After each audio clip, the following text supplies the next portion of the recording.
आज खरं तर काल गेली इंदापूर तालुक्यामध्ये खरं तर कमी वेळामध्ये खूप मोठ्या प्रमाणामध्ये पाऊस झाला. पाऊस शेटपळगडे जे गाव आहे त्यामध्ये एका दिवसामध्ये 156 मिलीमीटर साधारणतः 6 इंचापेक्षा सुद्धा पाऊस जास्त झाल्यामुळं आणि तिथं ओढ्यात पाणी न बसल्यामुळं वरच्या भागातलं पाणी खाली तिकडं मदनवाडी तलावातून तिकडं खाली उजनी डॅमकडे जाताना तिथं जे डाळज नंबर वगैरे आहे तिथे सगळे पूल वगैरे तिथं वाहून आणि शेतीचं खूप मोठ्या प्रमाणात नुकसान झालं. त्याचप्रमाणे इकडं लाकडी निरगुडे त्या भागातलं खाली पाणी तिथं पण जे पाणी वरून पार दौंडपासून संसर खडकवासल्यामधनं कॅनलमधनं पाणी आलेलं पाणी एक 44 दारं खडकवासल्याचं आहे. 44 जो फाटा खडकवासल्याचा आहे त्या पाण्याचा तिथं ते फुटून ते पाणी खाली सगळं मोठ्या प्रमाणामध्ये लाकडी निरगुडं हेतनं पाणी ते आज इथं आपण जिथं उभा राहिलो त्या संसरमध्ये खूप मोठ्या प्रमाणामध्ये पाणी आलेलं आहे. आणि ते पाणी आल्यामुळं पाणी न बसल्यामुळे अनेक घरामध्ये ते पाणी गेलेलं आहे. शेतीचं खूप मोठ्या प्रमाणात नुकसान झालेलं आहे. ड्रीप वाहून गेलेलं आहे. घरामध्ये पाणी गेल्यामुळं निश्चित प्रकारे इथल्या ग्रामस्थांनी इथले सरपंच इथले सगळे आजी माजी पदाधिकाऱ्यांनी इथं त्यांची वेगळ्या प्रकारची सोय इथं शाळेमध्ये सगळ्यांची केली. ज्यांची घरं पाण्यामध्ये त्यांची सोय प्रशासनाने आमच्या इथले प्रांतसाहेब असतील तहसीलदार BDO सगळ्यांनीच इथं त्यांची सोय केलेली आहे.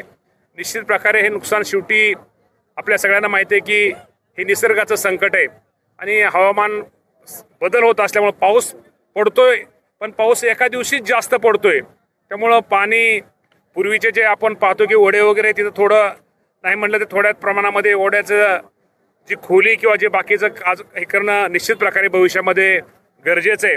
आत्ताच मी प्रांतसाहेब तहसीलदार साहेब यांना BDOनं सूचना दिल्या आहेत की ताबडतोब भविष्यामध्ये पाणी त्याचं ओढं जे आहे त्याचं ओढ्याचं खोलीकरण जर झालं तरच निश्चित प्रकारे पुढं भविष्यामध्ये इथले ग्रामस्थ आहेत इथले गरीब आहेत शक्यतो हा मजूर वर्ग आहे यांच्या घरामध्ये पाणी जाणार नाही. आणि ज्या इंदापूर तालुकाच म्हणण्यापेक्षा महाराष्ट्रामध्ये आजचा जो पाऊस पडतोय संपूर्ण राज्यामध्ये खूप मोठ्या प्रमाणात पडतोय. त्यामध्ये जिथं आणि महाराष्ट्राचा जर विचार करायचा झाला साधारणतः 29 जिल्ह्यामध्ये खूप मोठ्या प्रमाणामध्ये नुकसान हे संपूर्ण राज्यामध्ये झालेलं आहे. साधारणतः 41,57,000 एकर क्षेत्राचं पिकाचं नुकसान हे संपूर्ण राज्यामध्ये खूप मोठ्या प्रमाणामध्ये झालेलं आहे.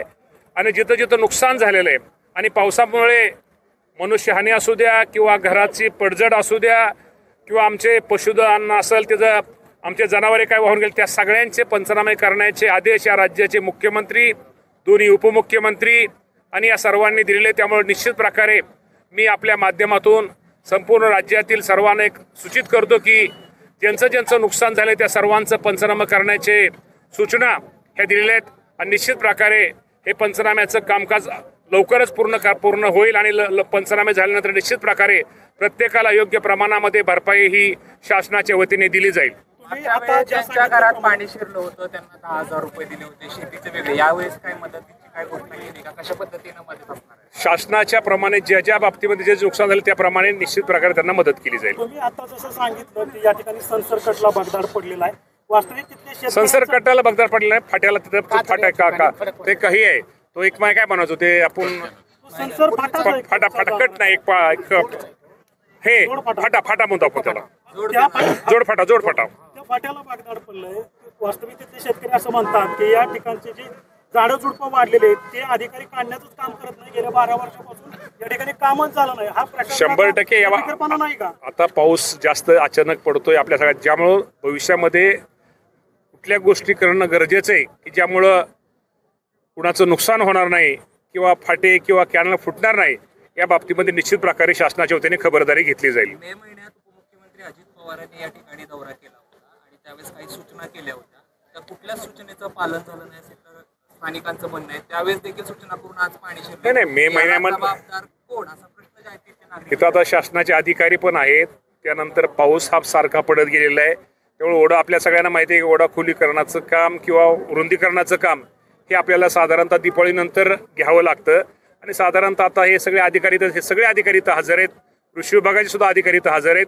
साधारणतः ह्या ज्या गोष्टी या राज्याचे उपमुख्यमंत्री अजितदादा पवार साहेबांनी सांगितले आहेत ती कामं साधारण दिवाळीनंतर त्याचं इस्टिमेट करून ते काम साधारणतः जानेवारी फेब्रुवारीमध्ये चालू करून साधारणतः मे महिन्याच्या अगोदर ते कसं संपल ही काळजी शासनाच्या वतीने घेतली जाईल. राज्यातली पावसाची परिस्थिती आगामी काळात काय असेल काय सांगा? अजूनही शेतकऱ्यांच्या बाबतीमध्ये अजूनही मी तुम्हाला सांगितलं की हवामान बदल इतका होत अजूनही कुणाला साधारणतः येणाऱ्या मला वाटतं 18-19 तारखेपर्यंत आता 19 तारखेपर्यंत अजूनही पावसाचा त्यांनी अंदाज खूप मोठ्या प्रमाणात काही ठिकाणी दिलेला आहे. आणि ही गोष्ट खरी आहे. पाऊस आपला जो सरासरी पाऊस आपला नेहमी आपल्याला पडतो पण पाऊस एका दिवशीच वर्षाच्या सरासरी एवढा पाऊस पडतोय. त्यामुळे ही संकट आपल्या समोर येत आहेत. परंतु निश्चित प्रकारे शेवटी कुठलंही संकट आपण आलं तर त्याला सामोरं जाऊन त्या बाबतीमध्ये पुन्हा ते संकट येणार नाही ती काळजी आपण घेतोय. कृषी मंत्री म्हणून शेतकऱ्यांना काय आश्वस्त करा? कृषी मंत्री म्हणून शासन एकच आश्वासित करेल की कृषी विभागाच्या वतीनं महसूल विभागाच्या वतीनं ज्या माझ्या शेतकरी बांधवांचं नुकसान झालेलं आहे, शेतीचं नुकसान झालेलं आहे, शेतीचं माती वाहून गेलेली आहे किंवा त्यांच्या दारात असणारी गुरं जनावर आपले पशुधन असेल जे काय वाहून गेले त्या सर्वांचे पंचनामे करून माझ्या शेतकरी राजाला निश्चित प्रकारे जी शासनाच्या वतीने नुकसान भरपाई दिली शासनाला ती नुकसान भरपाई दिली जाईल.